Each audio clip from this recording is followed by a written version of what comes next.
నక్సల్ వ్యతిరేక ఆపరేషన్ 9వ రోజు కొనసాగుతోంది. సైనికులు కర్రగుట్ట కొండకు సమీపంలోని డోబీ కొండను స్వాధీనం చేసుకున్నారు. డోబీ కొండ కర్రగుట్ట కొండకు చాలా దగ్గరగా ఉంటుంది. ఇప్పటి వరకు సైనికులు నక్సలైట్లు ఆక్రమించిన 2 కొండలను స్వాధీనం చేసుకున్నారు. నీలం సారాయ్ కొండను స్వాధీనం చేసుకున్న తర్వాత డోబీ కొండను స్వాధీనం చేసుకున్నారు సైనికులు. సైనికులు వైమానిక దళం హెలికాప్టర్ నుంచి డోబీ కొండపైకి దిగారు. ప్రస్తుతం సైనికుల లక్ష్యం కర్రగుట్ట కొండ. అక్కడ నక్సలైట్లు భారీగా ఉన్నట్లు సమాచారం.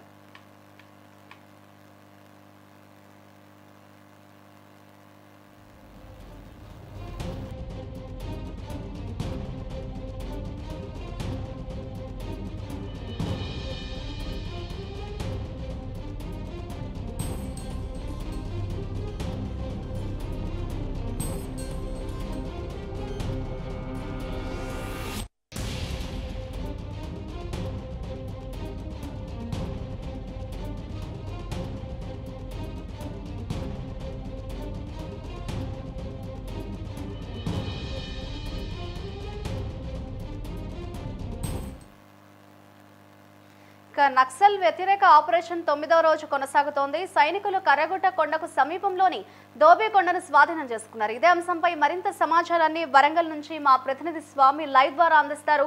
స్వామి, చెప్పండి, ప్రస్తుతం అక్కడ సిచ్యువేషన్ ఏ విధంగా ఉంది అని అనుకోవచ్చు అంటారు? అక్కడ భారీగా నక్సలైట్లు ఉన్నట్లుగా కూడా తెలుస్తుంది. అప్డేట్స్ ఏంటి?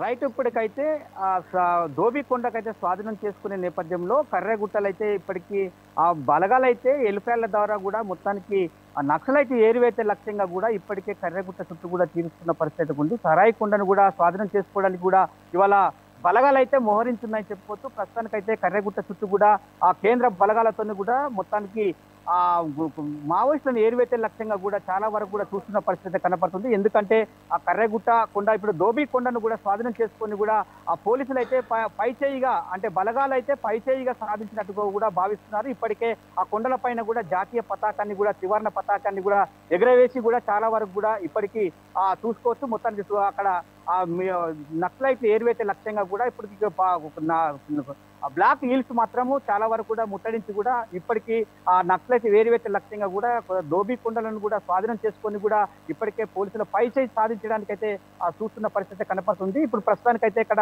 ఆ నల్ల కొండల చుట్టూ అంటే గ్రీన్ హిల్స్ మొత్తానికైతే ఆ బ్లాక్ హిల్స్ అయితే ఎక్కడైతే ఉన్నాయో ఇప్పటికీ చుట్టుపక్కల కూడా 2 కిలోమీటర్ల దూరంలో కూడా మొత్తానికైతే వాళ్ళు ఉన్న ప్రాంతం అయితే ఉన్నది. ఇటు పక్క ఛత్తీస్గఢ్, ఇటు పక్క తెలంగాణలోని కూడా ములుగు జిల్లా వాజేడు వెంకటాపురంలో కూడా కొండలను కూడా చాలా వరకు చూస్తున్న పరిస్థితి కనపడుతుంది. ఎందుకంటే పోలీసుల లక్ష్యంగా చేసుకున్నప్పటికీ కూడా మావోయిస్టులు ఏరివేతే లక్ష్యం కానీ మొత్తానికైతే కేంద్ర ప్రభుత్వం తీసుకున్నది.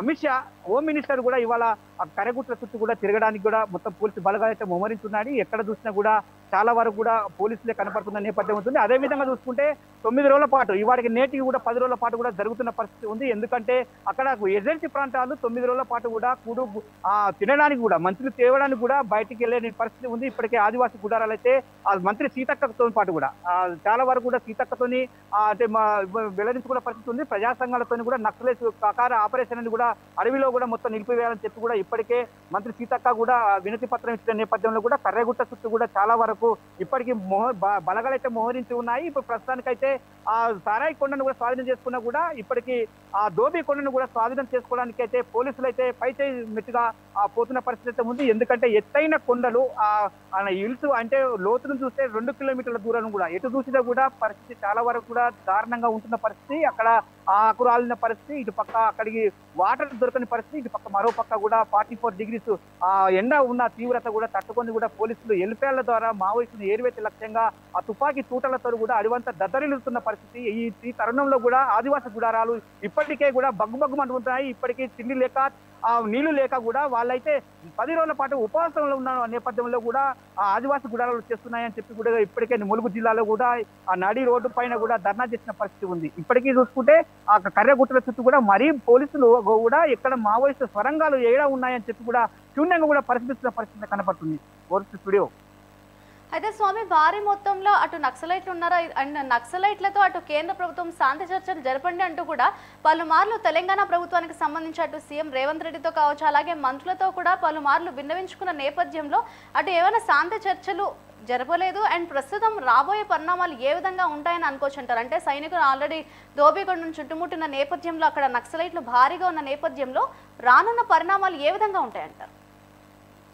రైట్, రానున్న పరిణామాలు వెయిట్ చేసిన పరిస్థితి ఉంది. అక్కడ ధోబీగొండను ఇప్పటికే స్వాధీనం చేసుకున్నారు. ఇప్పుడు కేంద్ర బలగాలు అయితే మోహరించి ఉన్నాయని చెప్పుకోవచ్చు. ఆ ప్రస్తుతానికైతే అక్కడ ఇప్పటికీ మావోయిస్టు కేంద్ర కమిటీ అధికార ప్రతినిధి అభయ్ 3 సార్ల లేఖ, అంటే 2 సార్ల లేఖ రాసినప్పుడు కూడా కేంద్రం మాత్రము కొంత కూడా అంటే చీమ కుట్టినట్టు కూడా మావోయిస్టుల పైన కూడా కనికరం లేకుండా చేస్తున్న పరిస్థితి ఉంది. ఎందుకంటే ప్రజా సంఘాలకు ఇప్పటికే బగ్గుబగ్గుమంటున్న పరిస్థితి ఉంది.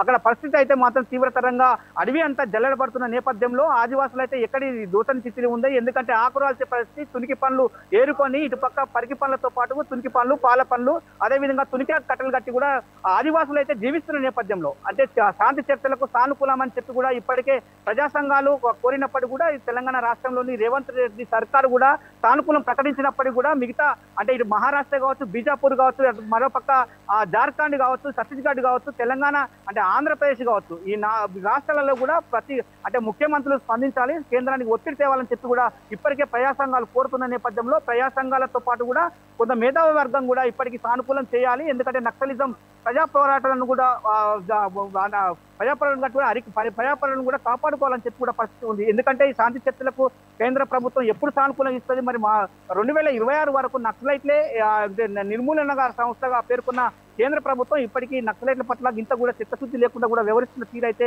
బాగలేదని చెప్పి కూడా ఇప్పుడే ప్రజా సంఘాలు బగ్గుమంటుందని చెప్పుకోవచ్చు. కానీ శాంతి చర్చలు ఇప్పుడు అంటే ఉత్తర తెలంగాణ, ఉత్తర బస్తర్ జిల్లాలో కూడా ఇప్పటికీ అది రూపేష్ పేరుతో కూడా ఒకసారి మన 3 రోజులు 4 రోజుల క్రితం కూడా లేఖ రాసినప్పుడు కూడా కేంద్రం కూడా సీమ కుట్టినట్టు కూడా లేకుండా పోయింది. అదేవిధంగా కూడా అభయ్ మొత్తం శాంతి చర్చలకు మేము సిద్ధం, మాకు శరణుతో కూడిన శాంతి చర్చలు జరపాలి, మీ కార్పులకు విరమించుకుంటాము, ఇప్పుడు అడివంతా జల్లెడపడుతున్న నేపథ్యంలో ఇప్పుడు బయటికి వెళ్తే మమ్మల్ని ఎన్కౌంటర్ చేసే పరిస్థితి ఉందని చెప్పి కూడా ఆ కేంద్ర అధికార ప్రతినిధి మావోయిస్టు సంబంధించిన అభయ్ మాత్రము లేఖలో పేర్కొనడం జరిగింది. ఇప్పటికైతే కేంద్ర ప్రభుత్వం ఇప్పటికీ ఎప్పుడు స్పందిస్తుంది అని చెప్పి కూడా ప్రజా సంఘాలదే కావచ్చు, తెలంగాణ మంత్రులు కావచ్చు కొంతవరకు చూస్తున్న పరిస్థితి కనపడుతుంది. అదేవిధంగా ఇటుపక్క మహారాష్ట్ర.